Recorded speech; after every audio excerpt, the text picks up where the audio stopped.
Olá, está começando mais uma edição do TV Câmara Entrevista.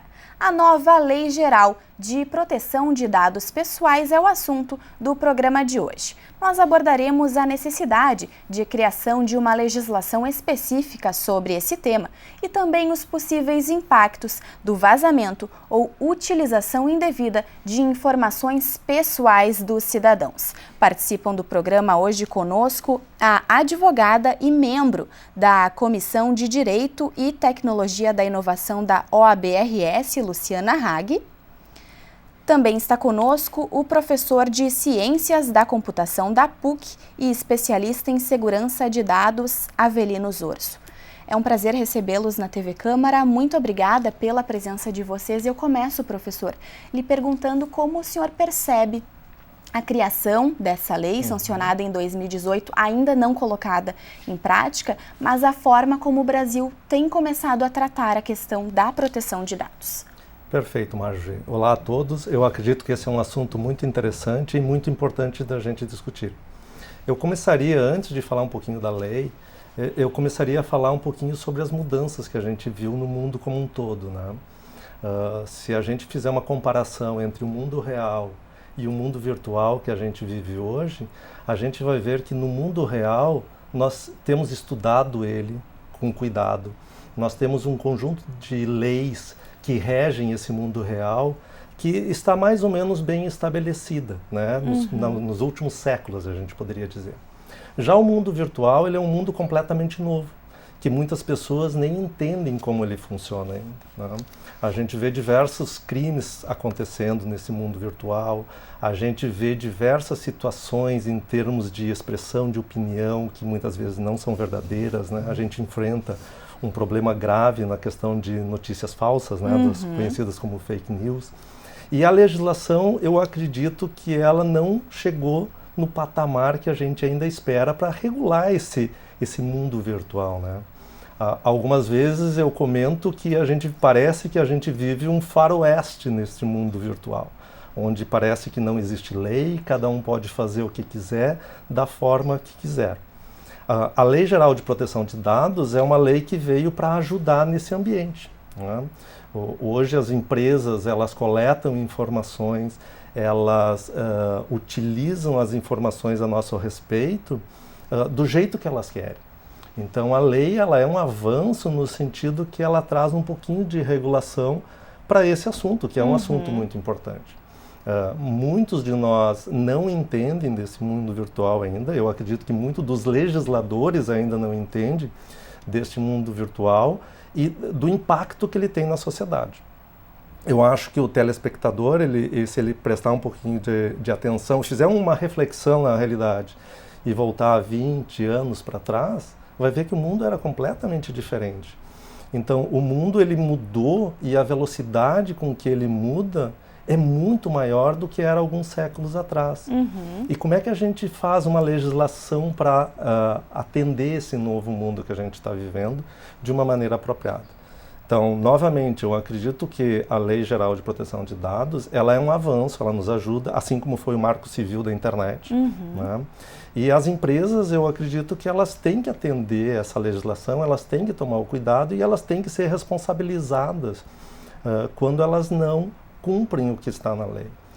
Na realidade, elas deveriam ser penalizadas por elas usarem os nossos dados sem o cuidado necessário, né? Durante o programa a gente pode discutir um pouquinho mais, inclusive, que a gente acredita que o mundo mudou completamente, mas ele tem muita coisa ainda para a gente discutir, né?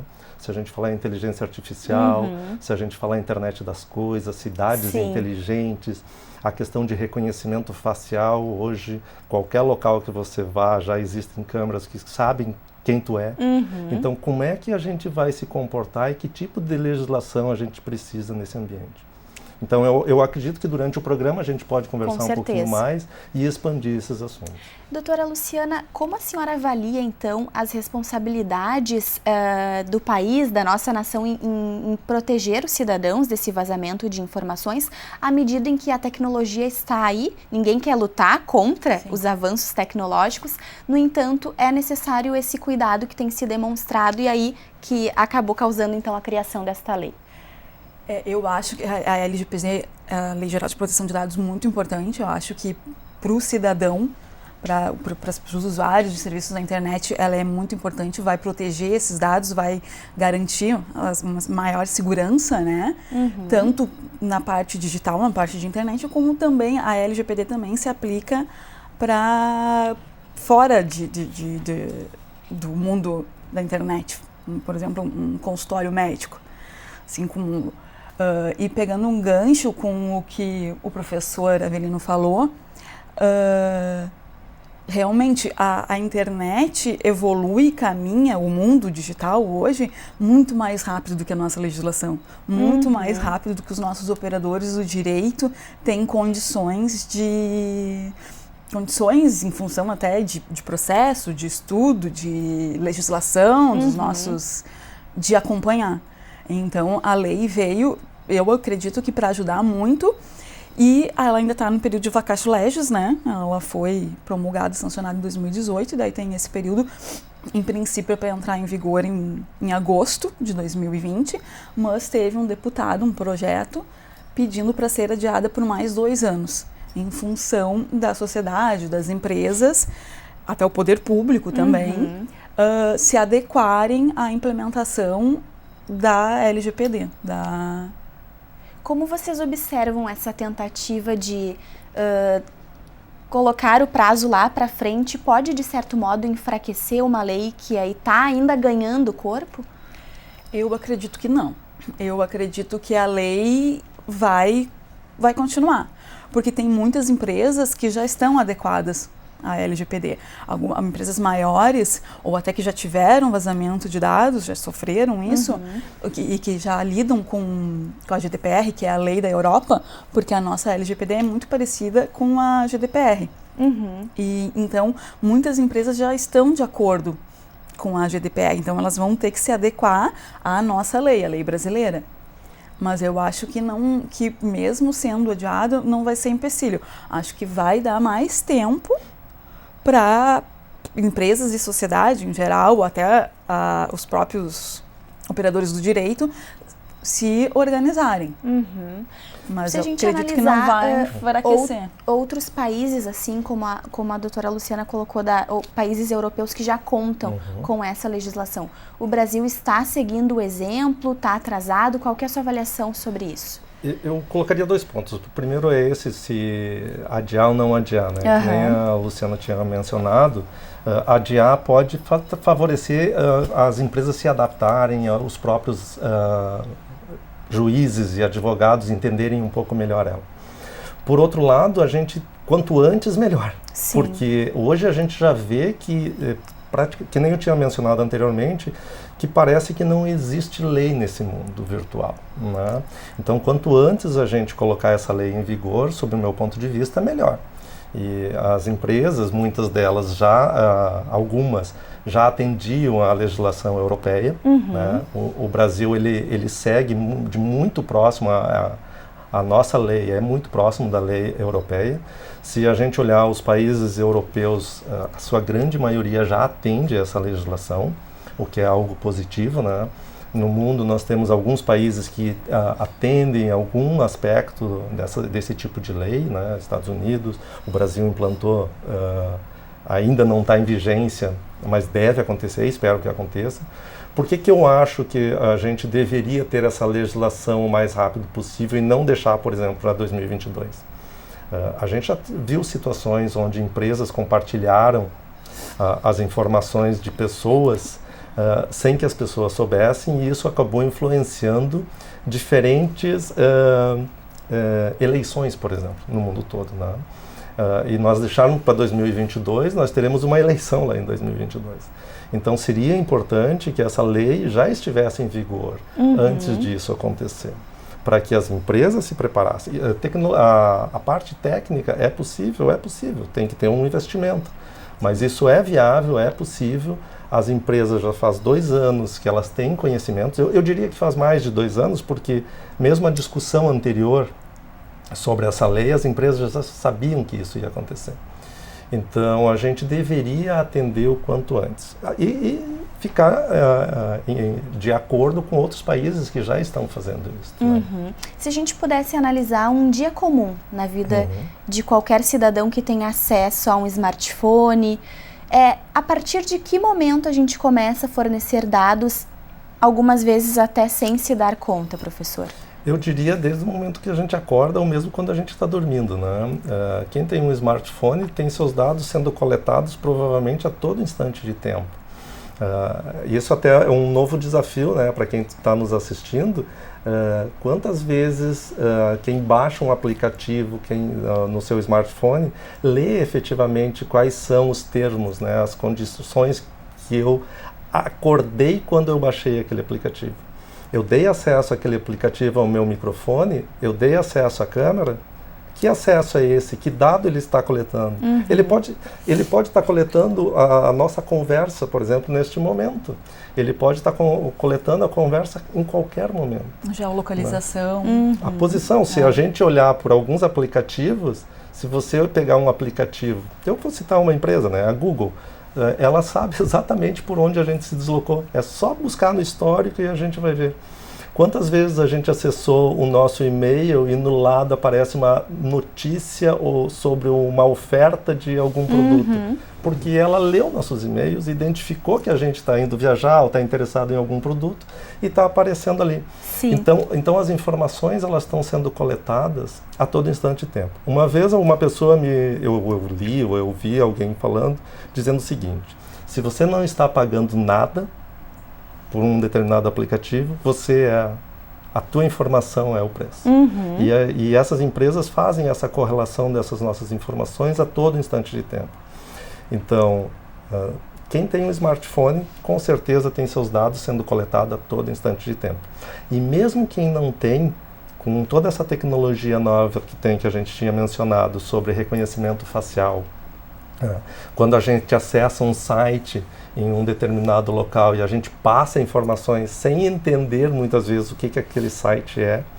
Então, nossos dados estão sendo coletados, estão esparramados em todo esse ambiente virtual sem que a gente tenha conhecimento muitas vezes. Mesmo identificação biométrica ao passar por alguma catraca que tenha essa necessidade ou algum consultório que solicite dados pessoais como documentos, né, doutora? Sim, até uma academia onde tu entra e coloca digital, o reconhecimento facial que o professor Avelino falou em aeroportos. Eu comentei antes com o professor Avelino, saiu uma decisão agora em fevereiro do TJ de São Paulo sobre reconhecimento facial do metrô, que já aplicando a LGPD. É uma ação cautelar, eles vão entrar com a ação principal depois. Falando em juridiquês, mas já o juiz de São Paulo já embasou toda a sentença dele na LGPD, mesmo não estando em vigor a lei ainda. Então, óbvio que a outra parte que não gostaria disso vai contestar, né? Vai contestar, vai entrar com recurso em função desse entendimento desse juiz. Mas o cidadão já sabe que ele tem essa possibilidade de entrar assim com alguma ação, porque muitas vezes as informações podem estar sendo divulgadas sem conhecimento da pessoa. Como proceder nesse caso? A LGPD a lei de Geral de Proteção de Dados, ela vai regulamentar isso. Quando a lei entrar em vigor, tem que ter o consentimento do usuário. Tu tem que saber os dados que estão sendo coletados, onde são armazenados, como são armazenados, e toda a função, o tratamento, como que é tratado, que hoje em dia não tem. Todos os dados, como o professor Avelino falou antes, informações do Google, ou e-mail, CPF, nome, tudo, a gente passa todos esses dados, até em qualquer lugar ali para comprar algo à vista. Tem que dar o CPF. Sim. Às vezes não é necessário. Então, vai ser criada essa regulamentação. E além de dados pessoais, os normais, tem os dados sensíveis, que são os relacionados à saúde, como a gente falou antes, orientação política, etnia, raça, dados mais individuais, né? Mais privados, digamos. Tá certo, professor. Esse aspecto de como é que a gente vai saber e assim por diante, né? Tem as questões da legislação, como é que a gente entende a legislação, e eu acho que a grande maioria das pessoas não vão entender, elas têm que entender o direito que elas têm. Agora, quais são os dados e como é que isso está sendo coletado? Eu só vejo uma situação da gente melhorar, com educação, né? E a educação, as pessoas têm que entender que mundo que é esse. A gente até pode discutir um pouquinho mais essa diferença entre o mundo real e o que se ensina no mundo real e o que é no mundo virtual, e o que se ensina no mundo virtual ou não se ensina hoje. Então a educação ela vai ter um papel muito importante nesse ambiente novo que a gente está vivendo. O senhor comentou anteriormente da questão dos aplicativos e do que a gente autoriza, né? Para quem é leigo, muitas vezes já ouvi de colegas, inclusive pessoas ao meu redor, e eu mesma já me peguei surpresa. Que mágica é essa que eu vou navegar na internet e o anúncio que está ali é direcionado para mim, né? Então, de que forma as empresas poderiam ser mais transparentes sobre isso? Porque é lógico, faz parte do negócio as empresas quererem entregar anúncios cada vez mais assertivos, né? Direcionados àquela pessoa especificamente. Como ter essa proteção sem prejudicar daqui a pouco o desenvolvimento econômico e os negócios, sendo que muitas vezes esses anúncios são de empresas de fora do país? Eu acredito que a tecnologia ela veio e nos ajuda em muito, né? Ela nos facilita bastante. Neste programa mesmo, ele vai ao vivo, depois vai ser reprisado pelas redes, pela internet, e essa informação ela vai ser divulgada para muito mais pessoas. A gente tem o celular, onde a gente não precisa mais pagar conta e ir até o banco para viajar, tu pode fazer todo o teu check-in pela internet e assim por diante. Ou seja, a tecnologia ela veio para nos ajudar em diversas situações. Mas a tecnologia ela também chegou com alguns problemas. E as pessoas têm que entender quais são esses problemas. E uma das coisas que a gente faz hoje em dia, todo nosso telespectador, a gente mesmo, eu posso dizer que algumas vezes eu mesmo fiz isso, de baixar um aplicativo e não ler os termos. Quem de nós efetivamente vai em algum local, pega um contrato e assina sem ler aquele contrato físico, né? Quem de nós abre a nossa casa para pessoas que a gente não conhece? E às vezes a gente dá acesso a alguém ao nosso computador, às vezes a gente acessa um site e passa nossas informações. Quem na rua sai caminhando e se alguém te pergunta, tu passa o teu número de CPF. Então, existem esses cuidados que as pessoas não têm no mundo virtual, porque ele é rápido. A dinâmica é diferente, mas... é muito automático, né? É tudo muito rápido, é tudo muito... E a gente quer fazer as coisas de uma maneira rápida. E as pessoas não estão se dando conta que muitas vezes elas estão fornecendo uma informação a seu respeito. Mesmo que a empresa deixe claro que ela vai usar, a pessoa às vezes ela acha que aquele mundo que ela está entrando ali não tem os mesmos riscos do mundo real. E isso é uma falácia, porque o mundo virtual ele traz muitos riscos e alguns às vezes até mais graves do que no mundo real. Então a gente tem que tomar esse cuidado, a gente tem que ler. Isso vai levar um tempo, eu acredito que não vai ser da noite para o dia.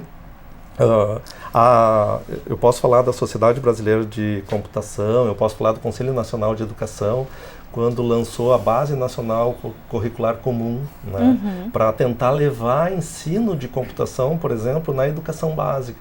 E ensino de computação na educação básica não é aprender a programar, é aprender o que essa máquina consegue fazer, o que é esse mundo virtual, essa cultura digital, né? Quando tu está numa rede social, o impacto que aquilo tem, a questão de bullying cibernético, né? A questão de como é que é tudo muito mágico. Eu aperto um botão aqui e aparece uma coisa na minha tela, eu mando uma informação e eu recebo um monte de informações a este respeito. Como é que a gente vai resolver isso? Só educando a população. Hoje todo mundo sabe, por exemplo, né, as crianças a gente ensina que elas não podem pegar um palito de fósforo e riscar numa cortina, que fósforo, fogo é perigoso, né? Sim. Então a gente vai ter que ter esse mesmo trabalho neste mundo virtual. saber que quando eu compartilho uma informação, aquela informação, se ela não estiver bem protegida, ela pode ser usada, às vezes, numa situação que a gente nem imagina. Tá? Então, educação, para mim, vai ser fundamental nesse processo todo. E também no sentido de educar a população, é que atua a comissão especial da OAB, diversas comissões que existem, especificamente a relativa à tecnologia, né, doutora? Sim, a comissão, a gente estuda essa área do direito, né, o direito digital, digamos, direito de tecnologia. Então, como o professor Avelino falou, falta muita educação, porque a gente sabe, tem leis, a gente vive fora no mundo normal, digamos, fora do mundo virtual, mesmo assim já descumpre muito, né? Já tem muitos ilícitos, regulares. E no mundo virtual, mais ainda. As pessoas, em geral, acham que nada acontece, que tudo uma terra sem lei. Uma terra sem lei, que tudo é possível. Sim. E não é. Cada vez mais está sendo legislado, mas, como a gente já falou desde o início, o direito não acompanha a evolução da internet, da evolução da computação. A sociedade, de forma geral, se a gente for parar para analisar o desenvolvimento da sociedade em milhares de anos e o que evoluiu a internet nas últimas décadas. Isso, né? Esse é um aspecto muito importante, porque a gente teve diversas revoluções, né? Durante a história da humanidade. Algumas revoluções levaram séculos para efetivamente acontecer. Algumas levaram dezenas de anos ou alguns poucos séculos. Essa nossa revolução digital, essa revolução que a gente vive hoje, ela acontece dentro da mesma geração. Né? A mesma geração vê coisas diferentes acontecendo. De novo, se a gente voltar 20 anos atrás, como é que era a sociedade? Se eu voltar à época que eu entrei na faculdade, né, que são 30 e pouquinhos anos atrás, a sociedade era completamente diferente, a gente praticamente não tinha internet, né, os computadores só as empresas que tinham. Hoje a gente carrega computadores, é o celular, é o relógio, a gente está cheio de computadores em volta da gente, a gente está sempre conectado. Então a sociedade ela mudou numa velocidade muito grande. E como é que a gente se adapta, né? Como é que a gente faz, por exemplo, a legislação se adaptar a um mundo que muda da noite para o dia? Então a gente faz uma lei, leva um determinado tempo para ela tramitar. Quando ela é promulgada, né? Quando a lei passa a entrar em vigor, o mundo já mudou. Sim. Talvez aquela lei já esteja defasada.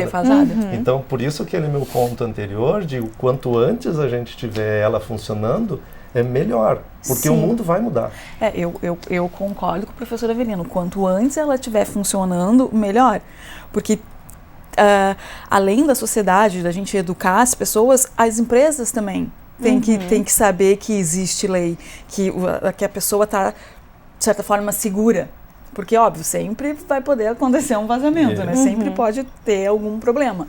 Mas que está mais segura. Então, a LGPD ela vem para isso, para tentar dar mais segurança, principalmente para o usuário. Para as empresas também, mas é mais para o usuário mesmo, para a pessoa. Tá certo, nós chegamos ao final do primeiro bloco, então, do TV Câmara Entrevista, mas logo mais os nossos convidados voltam com outras informações relativas aí à nova Lei Geral de Proteção de Dados Pessoais. Fique com a gente, nós já voltamos.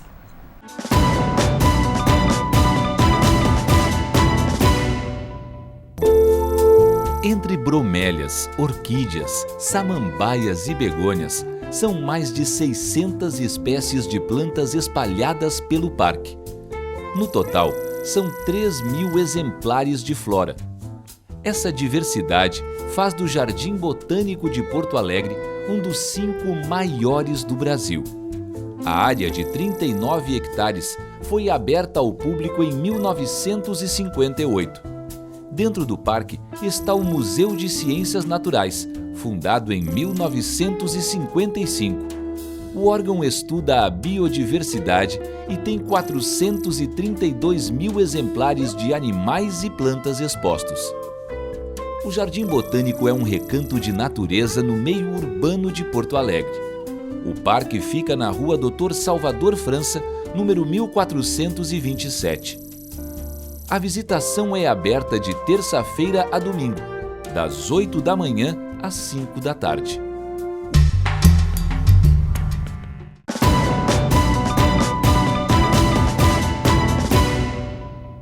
Estamos de volta com o TV Câmara Entrevista, que hoje aborda a nova Lei Geral de Proteção de Dados Pessoais. Comigo aqui no estúdio estão a advogada Luciana Hag e o professor e especialista em segurança de dados, Avelino Zorzo.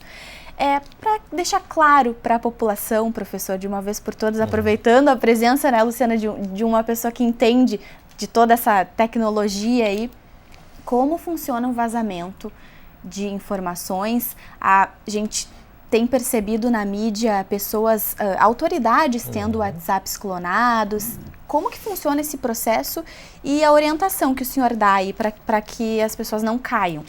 Ótimo. A lei ela vem para tentar auxiliar nesse aspecto, né? Hoje muitas pessoas colocam informações a seu respeito em diferentes sites. A gente estava conversando, se eu quero vender um determinado produto, eu vou colocar algumas informações em um determinado site para venda, né? E eu coloco algumas informações pessoais. Se aquele site ele não tiver o cuidado de proteger a nossa informação, nós estamos suscetíveis a sermos atacados, né? Um dos aspectos que a gente tem visto muito nos últimos tempos, que é essa questão de clonagem do WhatsApp, de alguém acessar o WhatsApp dessa pessoa, o que pode acontecer é, no momento que eu coloquei a minha informação num site desses, né, e algum hacker consegue acessar essas informações, o que tem acontecido é que eles pegam essas informações, né, entram em contato conosco, dizendo que precisam confirmar aquelas informações. Isto o hacker fazendo, né? E ao mesmo tempo, o que ele faz? Ele instala o WhatsApp com o nosso número de telefone. Ele instalou o nosso número de telefone, o WhatsApp com o nosso número de telefone no telefone dele, só que para ele poder acessar o nosso WhatsApp, a WhatsApp manda o quê? Um código de confirmação para o telefone original, o meu telefone, por exemplo. Se o hacker entra em contato comigo, pede para confirmar todas aquelas informações e ao final ele diz, agora eu vou te mandar um código pedindo para confirmar tuas informações. Tu tem que me passar esse código para eu confirmar. E neste momento ele manda o código do WhatsApp. Se eu passar esse código para o hacker, o que ele vai fazer? Ele vai capturar meu WhatsApp e vai ter acesso a todas as minhas informações, a todos os meus contatos, né, a todas as conversas que eu tive. Por quê? Por dois problemas. Primeiro é que o site onde eu coloquei minhas informações teve um vazamento. Então ele provavelmente não cumpriu a LGPD, porque ele não protegeu as minhas informações. Segundo, porque eu tinha o desconhecimento de que eu poderia ser atacado desta forma. Então, são dois aspectos que a gente tem que cuidar. Primeiro é só passar nossas informações para quem a gente confia. Né? Saber se aquele site, aquela empresa que nós estamos passando as informações, se ela vai cuidar dos nossos dados. Então, a LGPD ela vem para nos ajudar nesse aspecto. Segundo aspecto é a gente ter conhecimento dos possíveis ataques e dos possíveis golpes que podem acontecer na internet. E esse é um golpe tão simples que está sendo aplicado em muitas pessoas. E não é só pessoas comuns. Pessoas, às vezes, que têm conhecimento da tecnologia também caem. Porque é uma engenharia social, né? A pessoa vai nos levando a acreditar numa determinada história e a gente cai. Então, a gente tem que ter cuidado em relação a isso. A questão do WhatsApp, a gente estava falando também sobre a segurança, né, que existe. Hoje existem diversos mecanismos para nós termos as informações protegidas, seja em termos de privacidade, seja em autenticidade da informação e outros aspectos, né? A gente pode usar criptografia. Muitas pessoas se assustaram quando o WhatsApp, ou acharam estranho quando o WhatsApp começou a mandar uma mensagem que a comunicação entre duas pessoas ela estava sendo cifrada ou criptografada ponto a ponto. O que isso efetivamente significa? Significa que a informação que sai do meu celular, ele recebe um tratamento, essas informações elas são embaralhadas, de uma forma que alguém que está no meio do caminho, criptografadas, né? Então elas são embaralhadas de forma que alguém no meio do caminho, mesmo que consiga pegar essas informações, ele não vai conseguir desembaralhar.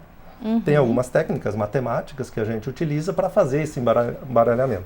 E essa informação só vai conseguir ser desembaralhada na outra ponta, para quem a gente está mandando. Então, até este aspecto é importante, por exemplo, que os legisladores, né, que o judiciário entenda que muitas vezes as empresas não detêm aquela informação. A informação está entre as duas pontas, entre as duas pessoas que estão se comunicando. Por quê? Porque no meio do caminho ela está cifrada, ela está criptografada. E se foi bem feito esse sistema de criptografia, ninguém vai conseguir ler. Isso vai ser impossível não, mas vai levar algumas décadas, algumas centenas de anos para conseguirem ler aquelas informações.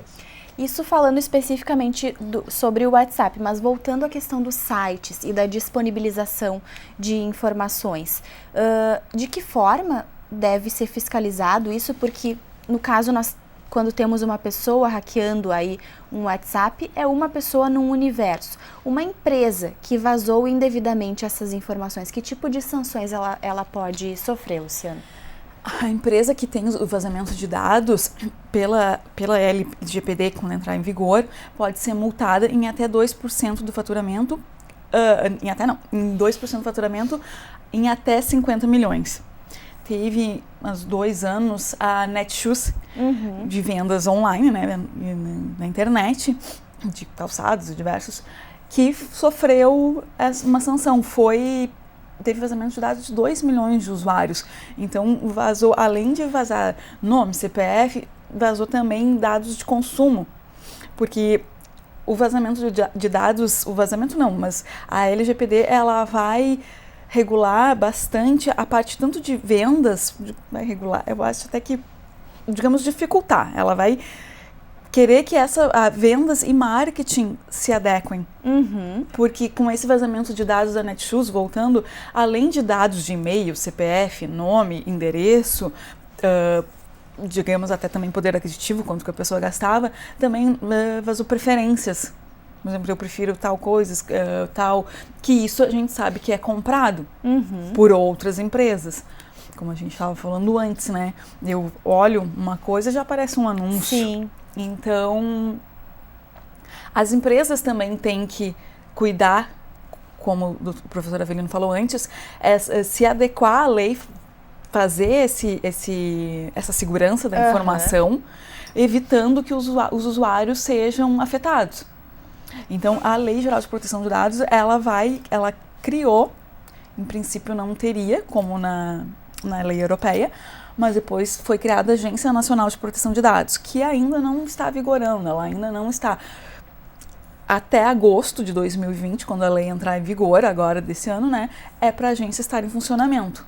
E também acredita-se que vão ser criados novos cargos, mas em princípio o Ministério Público poderia fazer essa fiscalização. Nas próprias empresas, nos sites. E as empresas, elas têm que se adequar, fazer um compliance com os colaboradores, com a parte de TI, termos políticos de privacidade, termos de uso político de privacidade. Tem que fazer todo esse trabalho. O que existe hoje, professor, em termos de tecnologia para essa proteção de dados? Custa muito caro para uma empresa ou existem ferramentas, por exemplo, de uma empresa de pequeno porte também possa estar de acordo aí com a lei de proteção de dados? Existem diversas tecnologias que nos facilitam, né, a questão de privacidade, de integridade, de autenticidade. A tecnologia, ela está ali, ela já existe e ela já existe há algumas décadas, né? O que aconteceu é que muitas empresas não se preocupavam com isso. Porque tem um certo custo, né? Tu tem que se adaptar àquela nova tecnologia, tu tem que investir em mão de obra qualificada para conseguir desenvolver os produtos com essa tecnologia. Se a gente voltar, os algoritmos de criptografia ou as ferramentas para criptografia, elas têm algumas décadas já, né? Depois do caso do Snowden, é que isso virou um grande assunto, né? Isso, então, 2013 para cá é que começou a sociedade a se dar conta. Claro que também essa tecnologia, ela começou a fazer parte praticamente em todos os ramos da sociedade, né? Se a gente vai para o jornalismo, a tecnologia está lá. Se a gente vai para a medicina, a tecnologia está lá. Se tu olhar dentro de um hospital, são dezenas de equipamentos controlados por computador. Hoje um carro, quando ele vai para uma oficina, o que acontece? Tu conecta aquele carro num computador para ele fazer o diagnóstico, atualizar software e assim por diante. Então houve toda essa mudança, né? E muitas empresas não se adaptaram e não se preocuparam com a parte de segurança. Achavam que isso era um problema menor, mas a gente começou a verificar, eu acho, há uns anos para cá, e eu acho que o caso do Snowden, ele é um caso emblemático, que mostrou que estava todo mundo escutando todo mundo coletando informações, mesmo os amigos estavam coletando as informações. E aí começou a se discutir como é que a gente pode prover mais segurança para o cidadão, né? Como é que a gente faz com que o cidadão também não seja atacado dessa forma. E o caso da Cambridge Analytica lá da Inglaterra, que dizem que influenciou numa determinada eleição, se verificou que aí as redes sociais podem ser manipuladas e fazer com que uma parte da população vá para A, para B, para C, tenha um comportamento diferente. Então, as pessoas não usavam a tecnologia e elas têm que parar e pensar e ver que existe uma certa responsabilidade. Há uns 3 anos atrás houve no Senado americano, houve toda lá uma audiência pública onde alguns especialistas na área de computação, na área de segurança da informação, chegaram até o Senado e disseram que era necessário ter uma legislação para punir as empresas que não se preocupam com a segurança. Porque há poucos anos atrás houve um ataque de negação de serviço, que a gente chama, onde alguns hackers acessaram equipamentos que a gente tem em casa, smart TVs, roteadores, às vezes geladeira conectada na internet, e esses equipamentos eles saíam da fábrica com uma senha de administrador padrão. Então, eu sabia qual era a senha. Os hackers sabiam qual era a senha. O que eles fizeram? Eles acessaram esses milhares ou milhões de equipamentos que estavam conectados na internet e usaram esses milhões de equipamentos para fazer um ataque de negação de serviço. E as empresas, elas não tiveram responsabilidade alguma, porque elas entregaram o produto para o cidadão e o equipamento do cidadão foi utilizado para fazer um determinado ataque. Então, a gente tem que tomar esse cuidado. As empresas, mesmo as pequenas empresas, elas têm que procurar assessoria de empresas da área de segurança, por exemplo.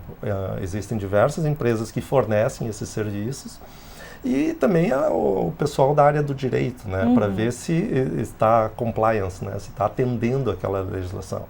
Porque o profissional, por exemplo, da área de computação, ele vai saber da tecnologia e ele vai saber como eu organizo as informações de forma que eu atenda a lei. Mas é preciso também ter um profissional da área do direito que entenda da lei para ver se efetivamente o que está sendo feito pelo técnico, pelo pessoal mais técnico, se está atendendo efetivamente de acordo. Porque às vezes existem alguns detalhes da legislação que às vezes o profissional da área técnica, às vezes ele não consegue perceber. Mas ele tem todo o ferramental, ele tem todo o recurso, toda a tecnologia para prover o que a lei diz. Se a gente não tivesse esses recursos, a lei não teria sentido de existir. Mas a gente já tem isso e há algumas décadas. Com relação a que tipos de dados podem ser utilizados contra esse cidadão? Porque a gente falava do mundo real, com relação à assinatura de contratos, ler antes, não dar sua senha para qualquer pessoa, enfim, nem mesmo qualquer outro dado. No entanto, na internet, ao fazer alguma compra, a gente disponibiliza CEP, número de, às vezes, identidade, enfim, outros, nome completo. Cartão de crédito, o código de verificação do cartão. Como que isso pode ser utilizado contra esse comprador? Em desfavor dele, tu diz?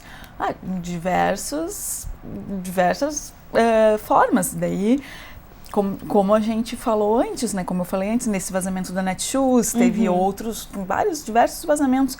Eles podem pegar esses dados e utilizar, digamos, esse da Netshoes. Ele pega os dados, endereço, tudo, banco e tal, e abre uma conta num outro banco. Acontece muito com esses bancos digitais também. Às vezes a pessoa manda os dados, preenche com todas as informações, eu não sei como, frauda uma selfie, uma foto e abre. Já tive clientes nesse caso, foi aberta uma conta digital num banco. A pessoa não precisa ir até a agência. Então, tem que ter muito cuidado com essas informações. Informações de saúde, informações de... essas sensíveis que a senhora comentou anteriormente. Opinião política, tudo isso pode ser usado contra uma pessoa, um vereador, um deputado. Isso pode, como acontece muito, né? Até que ponto esse tipo de facilidade, como o caso de contas digitais, até que ponto ela beneficia ou se vale a pena a gente estar atento ou mesmo um aplicativo, vale eu ter acesso a esse aplicativo e disponibilizar tantos dados assim para ter aquele serviço por alguns minutos ali para editar alguma foto, por exemplo? Esse pensamento, essa consciência sobre o quanto que vale a pena também deve ser levado em conta. Esse é um aspecto muito interessante, assim. Eu sou um usuário de tudo que é tipo de tecnologia, né? Eu tenho a carteira de motorista no meu celular, eu tenho os documentos do carro no meu celular, eu pago as contas com o meu celular, né, por aproximação, então eu tenho cartão de crédito no meu celular, eu pago as contas usando o meu celular, eu deposito cheque usando o meu celular, eu uso a tecnologia. Talvez no final a gente possa voltar a esse assunto, mas a gente só tem que ter cuidados, né, Marjorie? De novo vem aquela questão que o senhor falou antes da educação, né? De saber... que é a questão, eu me comporto no mundo real, no mundo virtual da mesma forma, com os mesmos cuidados que eu me comporto no mundo comporto no mundo real da mesma forma que eu me comporto no mundo virtual. Eu tenho que me comportar. Olha só, o meu computador, eu não deixo ninguém mexer nele. O meu celular, eu não deixo ninguém mexer nele. E só eu instalo coisas nele. Quando eu recebo um e-mail no meu computador, eu não baixo qualquer foto, qualquer aplicativo, eu não clico em qualquer link que está ali. Ou seja, eu tomo os cuidados necessários para evitar ao máximo que eu seja atacado. Como eu faço isso, o que acontece? Eu tenho uma certa garantia de que aquele equipamento é um equipamento que não vai ser usado de maneira inapropriada. Então, a tecnologia está aí, a gente pode usar. Só que, de novo, né, se eu pegar o meu carro e sair com o meu carro e deixar numa rua abandonada, com a chave na ignição, com as portas abertas, com a minha carteira aparecendo dinheiro no banco do carro, o que vai acontecer? Alguém pode passar ali e levar. Se eu fizer a mesma coisa no mundo virtual, se eu deixar a minha máquina, eu receber um e-mail, eu clicar naquelas mensagens que muitas pessoas recebem, clique aqui a foto do seu namorado, da sua namorada ontem à noite. Tu clicou ali, tu está instalando talvez um software que depois vai capturar tudo que você está digitando, pode capturar a tua tela. Então, a gente tem que entender que esse mundo virtual, ele nos traz os mesmos riscos. E eu, às vezes, fico impressionado que uma pessoa, de novo, vou ser repetitivo, mas uma pessoa não deixa o carro aberto com dinheiro em cima do banco e com a chave na ignição e vai passear. Por que a pessoa faz isso no mundo virtual? Né? Então, eu acho que cada um tem que começar a agir nesse mundo virtual da mesma forma que age no mundo real. Quando eu expresso minha opinião no mundo virtual, numa rede social, será que eu falaria essa mesma coisa numa plateia onde eu tenho diversas pessoas? Então, esse comportamento, eu acho que a sociedade ela tem que se atentar a isso e ela tem que entender que a gente vive um novo momento. É um momento muito bom, porque essa tecnologia ela nos ajuda em diversos aspectos, mas é um momento que a gente também tem que entender como ela funciona. Falando em informação, existe algum site, alguma plataforma, programa que vocês indiquem para que as pessoas busquem dicas sobre comportamento no mundo virtual? Não me recordo agora. O senhor recorda? Não, assim, tem o Comitê Gestor da Internet no Brasil, o endereço é cgi.br. E o Comitê Gestor da Internet, ele tem um conjunto de cartilhas, e cartilhas muito interessantes. Então, quem está nos assistindo, procure cartilha.cgi.br ou cgi.br, cartilha, e dê uma olhada. Lá existe cerca de 20 cartilhas que para qualquer pessoa ler, né? Uma pessoa que não entende da tecnologia, ela vai entender o que é um vírus, que tipo de segurança que eu tenho que ter na internet, quais são os problemas, quais são os tipos de ataques. Então, ali a gente encontra um monte de dicas sobre segurança efetiva. Como a gente estava falando de LGPD, o SERPRO também tem um site onde ele explica um pouquinho o que é a LGPD, quais os cuidados que a gente tem que ter. Então, eles têm lá, são 15 tópicos assim. Não deixe seu computador para qualquer um acessar. Na hora de comprar um celular, verifique se existe uns sistemas de proteção nesse tipo de celular. Não conecte em qualquer rede sem fio, em qualquer local, né, passando teus dados, tuas informações, porque ali pode ter alguém no meio do caminho coletando essas informações. Ou seja, no SERPRO eu sei que tem um conjunto de informações a respeito da LGPD, e o CGI.br tem um conjunto de cartilhas, né, sobre segurança na internet. Legal. E eu recomendaria que todo mundo fosse lá no CGI.br e desse uma olhada na cartilha sobre segurança, como um todo. São cerca de 15, 20 cartilhas bem resumidas e explicando cada um desses termos que a gente às vezes não conhece. Nós estamos nos aproximando do final do programa, mas antes disso eu abro espaço, ainda aproveitando a presença do senhor aqui, essa parte mais técnica da utilização dessas ferramentas. Qual deve ser o primeiro passo? Quem está nos assistindo acha que está desprotegido aí na internet. Quais seriam as suas orientações para o smartphone, enfim, para tornar isso um pouquinho mais protegido, professor? Eu acho que eu vou repetir um pouquinho, mas eu acho que o primeiro passo é entender esses riscos, né? E aí eu acho que o Comitê Gestor da Internet, o CGI.br, ele tem um conjunto de informações para vocês entenderem exatamente quais são os riscos que cada um está. Tem inclusive uma das cartilhas é sobre a segurança nos dispositivos de telefone celular, né? Tem outro para a questão de laptops e assim por diante. Então eu acho que a primeira recomendação é dar uma lida nessas cartilhas, se informe. E a segunda recomendação que eu daria é, sendo repetitivo, mas eu acho que é importante, não haja no mundo virtual de uma maneira muito diferente que você age no mundo real. Se quer dar uma olhada no seu celular, veja se tem algum aplicativo que você não baixou, veja se está lá, né? Dê uma olhada em alguns aplicativos. Se no momento você tiver tempo, dá uma olhada nos termos, né, daquele aplicativo. Vê se nos termos existe algo que você não desejaria que aquele aplicativo coletasse de informações a seu respeito, né? Então, são diversos cuidados que tem que ter. Seja usando um laptop, seja usando um celular e assim por diante. Sobre uma pessoa que faça o uso da internet em diversas plataformas, de smartphone, computador de trabalho e de casa. Alguns atos deveriam ser feitos somente num local e algumas informações disponibilizadas somente num dispositivo, de forma a proteger melhor, por exemplo, compras ou qualquer coisa do tipo, para que essas informações não fiquem em tantos dispositivos diferentes? Eu acredito que não, Marjorie. Se eu tiver os cuidados necessários, e aí eu vou me usar como exemplo. Eu faço tanto compras, eu faço acesso usando o meu laptop, como eu faço usando o meu celular. Mas eu tenho determinados cuidados. Claro, se o computador ou laptop que a gente tem talvez possa ser usado por mais alguém, por exemplo, minha filha, meu filho, minha esposa, ou qualquer outra pessoa da família que possa estar utilizando, então talvez eu tenha um risco ali. Então a recomendação é não use, né? Use só aquele dispositivo que você tem certeza que está tendo os cuidados necessários. E isso é muito importante, né? Senão a gente pode sofrer ataques que às vezes a gente nem sabe que a gente está sofrendo esse risco.